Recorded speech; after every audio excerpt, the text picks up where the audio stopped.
Well, welcome to a new Dave's Workshop Tours video, and something a little different in this one. It's coming up to a year since I started the channel, and one thing that struck me is the lack of young people in the industry.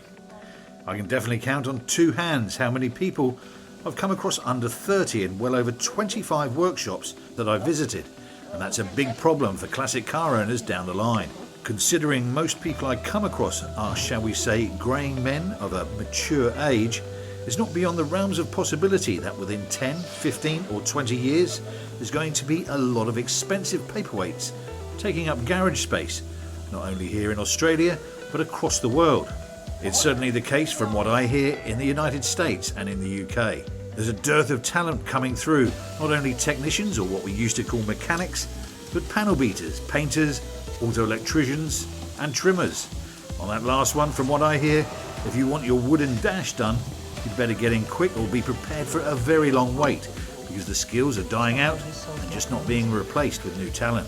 So in this video I just wanted to give an idea of just how keen someone can be in their work and show the pride they take in their role by featuring Cameron, a tech at the Healey Factory I've seen working on everything from a Tomaso Pantera to a humble Singer Gazelle. So Cameron, what are you working on here? Australian built Lamborghini kit car. Right, Yeah. okay. Yep. And the job you've got on today? So customer brought it in, not running. It's been sitting for a few months and he went to start it. RACV said it was a fuel pump, got it towed into us. And I've done a few tests on it. Fuel pump's working, it's got spark, but it's got no injector pulse. It's not been a case of new fuel being left to congeal and... Yeah, well it could be, but if it's getting no pulse, it's probably the TFI module on the side of the distributor. Right. Or a TFI module would normally be associated with a Lamborghini, is it? Yeah, So no, what have we got? not. Tell us what we've got here. So it's an Australian early 90s Falcon Windsor. Right. Out of like an EB Falcon or something like that. Uh-huh. That's been fitted to it. It's done a nice job when they've fitted it. They've used all the standard wiring loom and the standard computers and stuff, which is good for us, which means we can hopefully figure out what's the issue with it. Leaning towards the TFI module at this stage. Yeah. After putting the scan tool in there and cranking it over, we're not getting any signal to the injectors. Okay, and he's got some plans for a major change to this engine as well, yeah? Well, maybe. If it was me, I'd be putting carbies on it. Oh, you would? Yeah, right, sorry. If it was me, I'd be putting carbies on it so you get the sound We definitely get and that. the noise out of it. It'd be a bit unfamiliar, the purr that's coming up the street with this one rather than... Yeah, you wouldn't know what was coming up the road with this. Yeah. But it sounds cool when it's running. Right. I haven't driven it yet, so from what I've been told, it drives really nicely. Yeah, it certainly looks the part, but Definitely. show us a few other things you pointed out earlier inside that might give it away. So it's definitely a kit car because obviously the inside built frame, it's got early 90s Falcon computers still in it, and all the wiring loom up here is early 90s Falcon. Yeah. That's VS Commodore heater controls. Right. And I believe that the steering, all the switches out of it are out of a Commodore as well, Okay. which is kind of cool. Kind of keeping it Australian built, which is pretty cool. It certainly does have a, it looks a quality build, doesn't it? Yeah, it definitely looks like it was. When it first came on the tow truck, I thought it was a genuine one. Yeah. And then, a little bit closer look, I was like, hang on a minute. Yeah. And those dials wouldn't be, what would they be on a? They're VDO. I think they're just aftermarket, off the shelf gauges you can get from like Ringwood Speedo locally. Yeah. He sells all that stuff. What would be original? What would they be? I don't know. So there'd be an Italian gauge originally, and I can't remember the name. Ah, okay. So you've got an issue now. What we've just seen. What's occurring now? That you. So still no. So this is a little tester here that we kindly got borrowed from Ford. Right. The PIP signal is for the injectors, Yeah. and it is simulating, and it's working. So that's kind of leaning towards that the distributor TFI module is let go. Yeah. Cool. I do have a spare distributor at home. I'll probably bring in tomorrow. Right. Pull it out, pull it in, start it, make sure 100% that's the issue, and then get that distributor recode. Cool. Okay. All right. Okay. Thanks very much. We'll be interested to see how this Yeah, absolutely. sparks up and see if he's going to take your advice to change it to carbies. Yeah, that'd be cool if you did. Very, very cool if you did. Nice one. Cheers, mate. Thanks, Cameron. Now at this point I was supposed to be somewhere else, but the prospect of that V8 kicking into life kept me right where I was. Cameron did his apprenticeship on Fords, so he knows one or two techs with plenty of experience of early 90s Windsor V8s.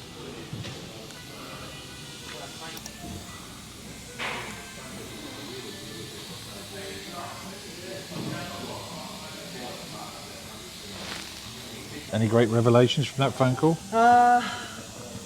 We've got a common power to the injectors. If I don't have that common power, it could be an ECU fault. If I've got that common power, then it'll be the distributor. So to check the wiring, and then once I've done that, check the resistance from the wires back to the computer. If that all checks out well, then yeah, I'm happy to call it that the TFI modules let go in the distributor. Right, right. Yeah, cool. All right.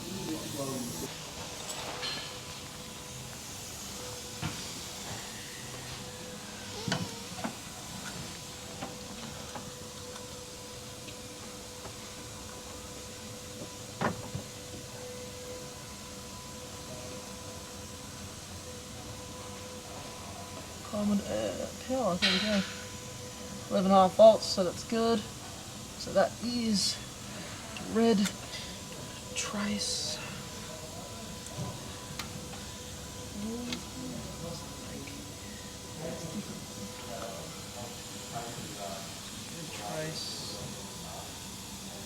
Now I've got to find the right wire from this injector back to the computer, which will be a nightmare because you've got a big spaghetti Right. wiring and you've got to decipher which one's what. Okay, all right. Fun. Well, we'll see if... well, I've got to be somewhere at 1 anyway, so Yeah. I might leave you to it.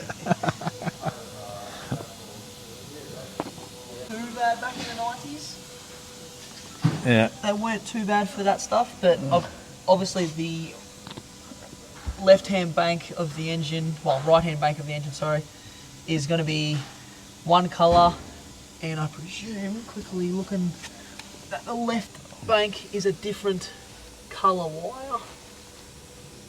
So, got to pick and choose which wire I need. I might need a wiring schematics, which I can get.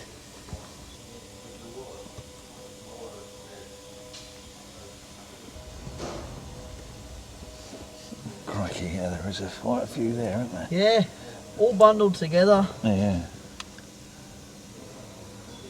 The best part is, because it's a kit car, is I've got to go through the numbers on the computer and figure out what model Falcon it actually came out of, because all the different models had different wiring diagrams. Yeah.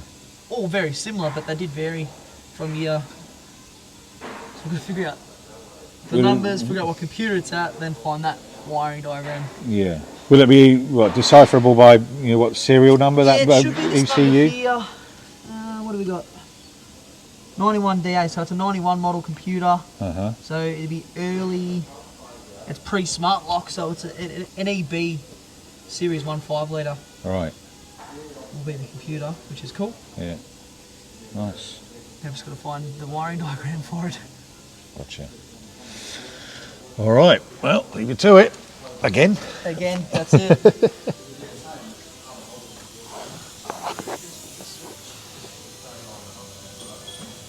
Hang on. So I keep on promising you I'm going to leave you alone. So what have you done now? So I quickly looked up online and we've found that our red and dark green wire, which is the one I've already got, which is our constant 12 volts, is the signal to the injectors. Now I've just got to find the common ground. Okay. And then, actually no, sorry, the ground is switched through the computer. It's got a common power, which is that one. Yeah. Just got to find that now in pin 16 on the PCM. Okay. Pull the plug, and then pull the plug here and check resistance, and then see what we've got. We've got an open circuit, then we've got a wiring issue. Yeah. But I don't think we have a wiring issue. I'm 90% certain it's true. Just want to make sure 110% that it is. Okay. All right. Before going any further. All right. I can still hang around. I'm waiting for it. So I'm waiting for your decision on this. I love it.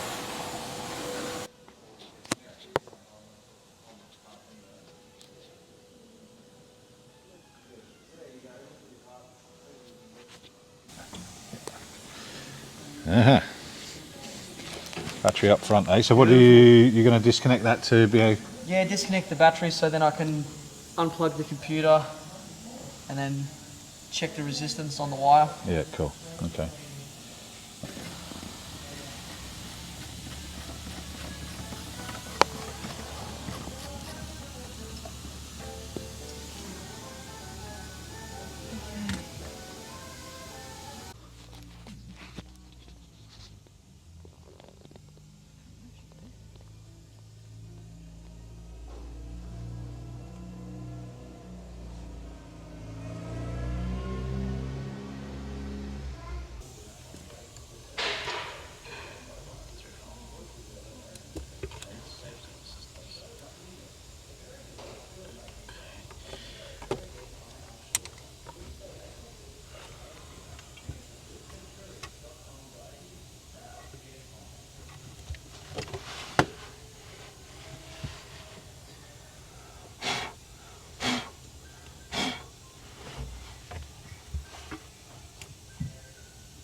Try and get into an injector plug here because I don't think my multimeter wiring wires are going to chase all the way around the car onto an injector. Right.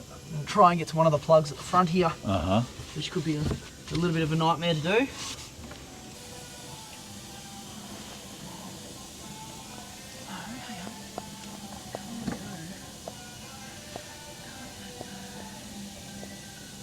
Red, green,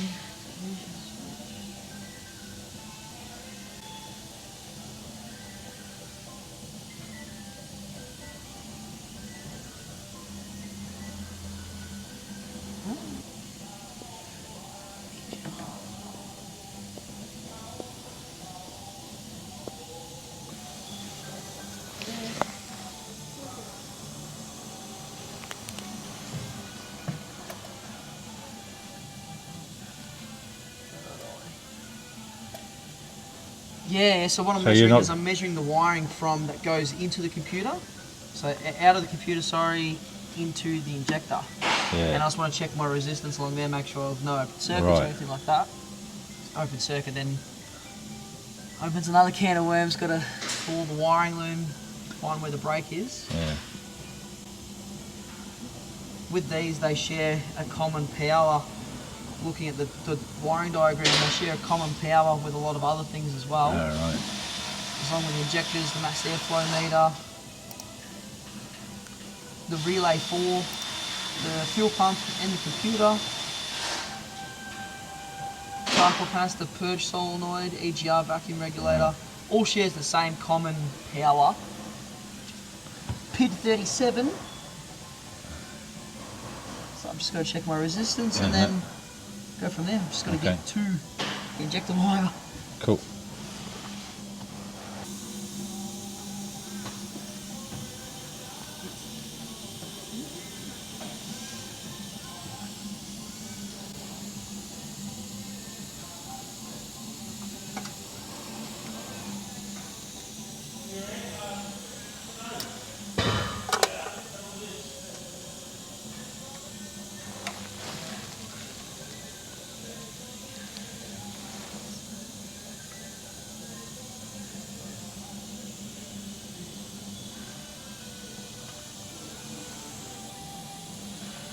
Beautiful. Alright, I'm going to grab one of the other boys to give us a quick hand. Uh-huh. Cool. Put that plug off, so fingers crossed we able to figure this out. Hey, Jimmy?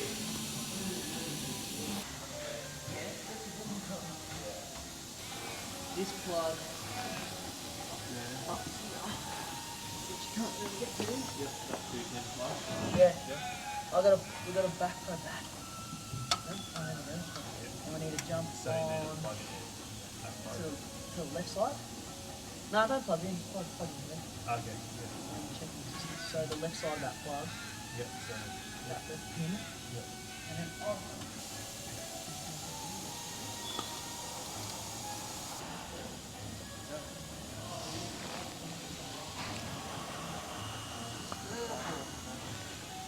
No breaks in the wire. All right. Oh, We've got continuity. Andrew, line 1, also call line 1. Andrew, line 1. That's a good connection. You can hear it buzzing, that means we've got continuity, which is good. yeah. So that means the wiring's good, so A relief. Fire module. You're not having to pull all that apart. yeah, thank God for that, otherwise that'd be a nightmare to do. Yeah. So, Cool. So you reckon it's going to be the distributor then? yep, Okay. Cool. which is cool, so I'll pull that out tomorrow. I'll bring in a test distributor tomorrow, pull that out, quickly put one in just to 110% make sure that's the issue, Yeah. and then call up performance technician and get the distributor overhauled, Nice one. which would be cool. Cool. Oh, there won't be a replacement one for that? No, you can't buy them anymore. Right. Okay. Yeah, because you can buy cheap aftermarket ones. Yeah. They don't last. No. You'll get 6 to 12 months out of it, and it'll be in for the same issue or another issue. And the timing curve built into the Chinese distributors is horrible. Right. Right. It's horrible. So. Okay. Cool. Lovely. How long's that rebuild going to take? Do you reckon if it is that? They're Fingers pretty crossed. quick up there. They're pretty quick with us because we do a lot of work with them. They probably get it turned around in hopefully the week. Oh, right. Cool. Which would be Okay. awesome, Yeah, so- nice one. Customer shouldn't be without his car for a while. Nice Which would be one. good. Back on the road for the summer. Well, if we get summer. Yeah, forget Melbourne summer. We don't have that anymore. Yeah. All right. Nice one. Cheers, Cameron. No Thank you, worries, mate. 4 to 6 weeks later. All right, Cameron. We have the Tomaso Pantera, 1972, I believe. Yeah, 72. 72, 73, is it? Yeah, 72, I believe it was. So, yeah. Yeah, 72. But, so it's Ford engined, Yes. Italian styling, just like the replica Lamborghini Countach we had in a Yes, few yes, little yeah, while they ago. had- What- they So had- what actually happened to that one? What happened with that one? So we ended up, once you left, we ended up pulling the distributor out and sending that away because I had an issue with the TFI module. Right. And then got that back, and we still had no injector pulse, but we had spark now, which was good. Pulled the computer out, and it had, I think it was 3 burnt diodes in the computer.